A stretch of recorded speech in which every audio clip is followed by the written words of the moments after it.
आईनी हिंदी के एक नए एपिसोड में आपका स्वागत है, जहां आज के इस वीडियो में हम बात करने वाले हैं भारतीय वायुसेना के मिग-29 फाइटर एयरक्राफ्ट के बारे में। एक तरफ जहां भारतीय वायुसेना अपनी घटती स्क्वाड्रन की क्षमता से परेशान है और वो इस प्रयास में है कि जो अभी मौजूदा एयरक्राफ्ट की फ्लीट है इनमें किसी प्रकार की दिक्कत ना हो, इसके लिए भरसक प्रयास किया जा रहा है उनको अपग्रेड करने का, उनके रख रखाव को और भी ज़्यादा अच्छा करने का। तो एक बुरी खबर हमें मिग-29 के फ्लीट से सुनने को मिल रही है, जहां पर भारतीय वायुसेना इस समय एक बड़े चैलेंजेस को फेस कर रही है। और ये चैलेंजेस कैसे हैं, ये कैसे भारतीय वायुसेना की कैपेबिलिटी को प्रभावित करेंगे और क्या अब हमें मिग-29 की फ्लीट को भी ग्राउंडेड करना पड़ेगा। तो आज के इस वीडियो में हम बात करने वाले हैं इसी विषय पर, तो बने रहिए वीडियो के अंत तक। दोस्तों, भारतीय वायुसेना के मिग-29 एक ऐसे एयरक्राफ्ट है जिन्होंने अपनी कैपेबिलिटीज को कारगिल युद्ध से लेकर के आज तक लगातार प्रदर्शित किया है, और यही कारण है कि इन्हें ड्रैगन स्लेयर की उपमा भी दी गई है।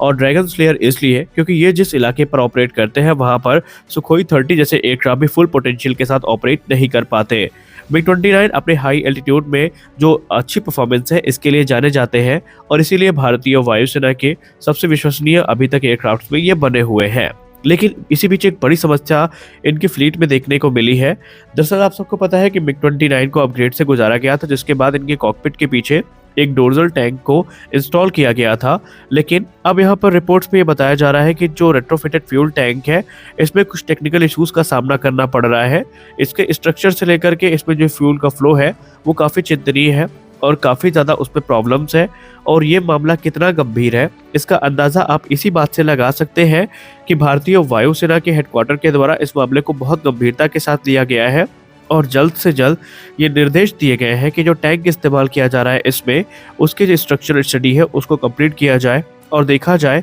कि जो इंटरनल फ्यूल की मूवमेंट है वो कैसे बाधित हो रही है। भारतीय वायुसेना ने ये कहा है कि इस पूरे प्रोग्राम को युद्ध स्तर पे कंप्लीट किया जाए, और इसमें इन्वेस्टिगेशन की जिम्मेदारी भारतीय वायुसेना के 11 नंबर के बेस रिपेयर डिपो को दी गई है, जहां पर हिंदुस्तान एरोनॉटिक्स लिमिटेड उनका पूर्ण सहयोग इस समय कर रही है। इसके अलावा अगर जरूरत पड़ा तो जो प्राइवेट सेक्टर की एक्सपर्टीज है वो भी यहाँ पर इस्तेमाल करी जाएंगी। दरअसल ये जो एडिशनल फ्यूल टैंक इंस्टॉल किया गया है मिग-29 के कॉकपिट के पीछे अपग्रेड प्रोग्राम के अंतर्गत, ये तकरीबन 150 किलोग्राम का एक डोर्सल टैंक है जो कि 950 लीटर का फ्यूल कैरी करता है, और इसके चलते मिग-29 की जो रेंज है ये काफ़ी ज़्यादा बढ़ जाती है और इसी में दिक्कतें देखी गई है। लेकिन अगर हम मिग-29 के ओवरऑल अपग्रेड की बात करें तो वो काफ़ी अच्छी है, खासकर अगर हम मिग-29 के अपग्रेड में इनके इंजन्स की बात करें। अगर हम सीरीज 3 RD-33 इंजन की बात करें तो इन्होंने भारत के मिग-29 की फ्लीट को काफ़ी ज़्यादा मजबूत कर दिया है, और ये जो इंजन है अगले 10 वर्षों तक इसी प्रकार सर्विस देते रहेंगे।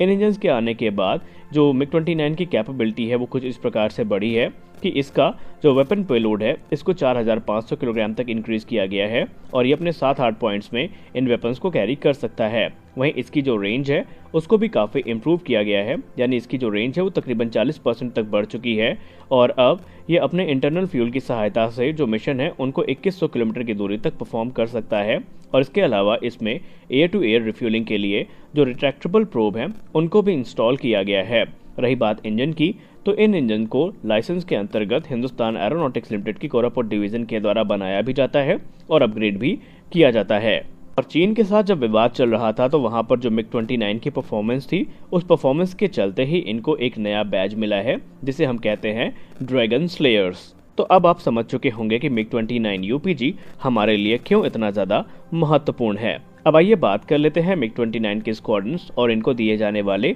अपग्रेड्स के बारे में। इस समय भारतीय वायुसेना में मिग-29 की 3 स्क्वाड्रन्स ऑपरेशनल हैं। पहली है स्क्वाड्रन 28, दूसरी है स्क्वाड्रन 47 और तीसरी है स्क्वाड्रन 223, और इन्हीं में जो मिग-29 UPG फाइटर जेट्स हैं वो ऑपरेट किए जा रहे हैं। इनिशियल 6 मिग-29 को रशिया में अपग्रेड किया गया था, और बाकी के जो मिग-29 है इन्हें भारत में ही 11 बेस रिपेयर डिपो में अपग्रेड किया जा रहा है, और अब तक भारत ने तकरीबन 50 से ज़्यादा मिग-29 को अपग्रेड कर रखा है। और इसके अलावा इनमें और भी ज़रूरी जो बदलाव हैं ये भारत की तरफ से किए जा रहे हैं। अपग्रेड की कॉस्ट की बात करें तो प्रत्येक मिग-29 को अपग्रेड करने में $15 मिलियन का जो खर्च है वो आ रहा है, और इंडियन एयरफोर्स की स्टेटमेंट की बात माने तो अपग्रेड के बाद जो मिग-29 UPG की कैपेबिलिटी है ये F-16 ब्लॉक 70 के समकक्ष हो चुकी है, यानी कैपेबिलिटी के मामले में ये F-16 ब्लॉक 70 के पास पहुंच चुके हैं।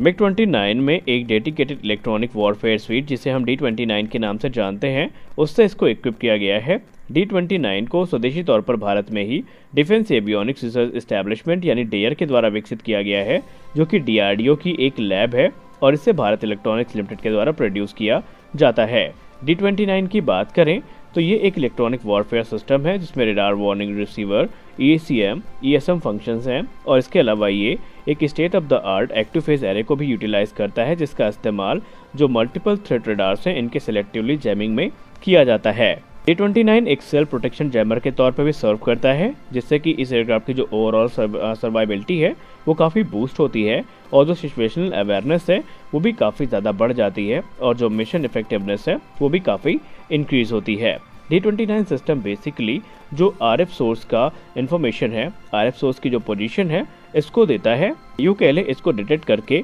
सिस्टम तक पहुंचाता है इसकी इन्फॉर्मेशन। उसके बाद ये एक appropriate DFRM based jamming technique जो कि 6 से लेकर के 18 गीगाहर्ट्ज के बीच की होती है उसको अप्लाई करता है। अगर हम इस सिस्टम की बात करें तो इसमें unified receiver excited processor, solid state transit receive unit और एक्टिव एरे यूनिट और एक कूलिंग सिस्टम को यहाँ पर कंसिस्ट करता है, जो कि इसे काफ़ी ज़्यादा कैपेबल बना देते हैं। अब अगर हम मिग-29 UPG के रेडार की बात करें, मिग-29 UPG अपग्रेड में एक अहम जो अपग्रेड मिला है वो इसके रेडार को मिला है, जहां पर इसमें ज़्यूक एमी रेडार इस्तेमाल किया जाता है। ज़्यूक एमी रेडार काफ़ी एडवांस फीचर्स के साथ में आता है, जैसे कि इसमें advance air to surface functions दिए गए हैं, जैसे कि मैपिंग और टेरेन फॉलोइंग। और ये जो रेडार है ये एक इम्प्रूव सिग्नल प्रोसेसिंग को फीचर करता है। इसके डिटेक्शन रेंज की बात करें तो 5 मीटर स्क्वायर RCS वाले जो टारगेट हैं उसके लिए इसकी जो डिटेक्शन रेंज है वो 120 किलोमीटर्स की है। ये एक बार में 10 टारगेट को ट्रैक कर सकता है और एयर टू एयर मोड में 4 टारगेट को अटैक भी कर सकता है। अगर हम एयर टू सरफेस मोड की बात करें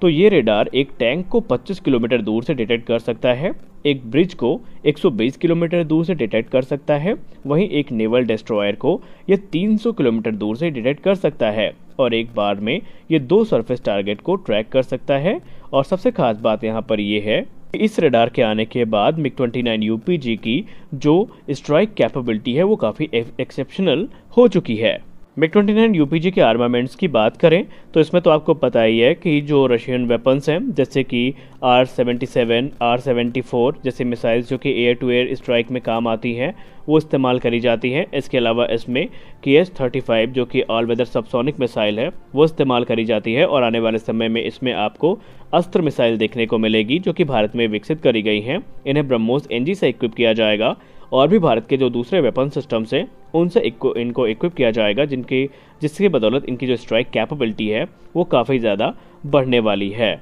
तो यहाँ पर अब आप समझ चुके होंगे कि मिग-29 UPG हमारे लिए कितना ज़्यादा इंपॉर्टेंट है और भी इसमें कई सारे माइनर अपग्रेड्स किए गए हैं, जैसे कि इसके जो सेंसर्स हैं उसकी कैपेबिलिटी को इंक्रीज़ किया गया है, इसमें नया वेपन कंट्रोल सिस्टम इंट्रोड्यूस किया गया है, नए एवियोनिक्स इसमें इंट्रोड्यूस किए गए हैं, इसकी जो लेज़र गाइडेड PGM कैपेबिलिटी है उसको इन्हांस किया गया है और भी कई सारी चीज़ें हैं जो कि इसमें शामिल करी गई हैं और इनके बाद ओवरऑल इनकी जो परफॉर्मेंस है वो काफ़ी ज़्यादा बढ़ चुकी है और यही कारण है कि इंडियन एयरफोर्स इन पे काफ़ी ज़्यादा जो विश्वास है वो दिखा रही है। तो आज के इस वीडियो में बस इतना ही, मिलते हैं अगले वीडियो में कुछ और अपडेट्स के साथ, तब तक के लिए जय हिंद।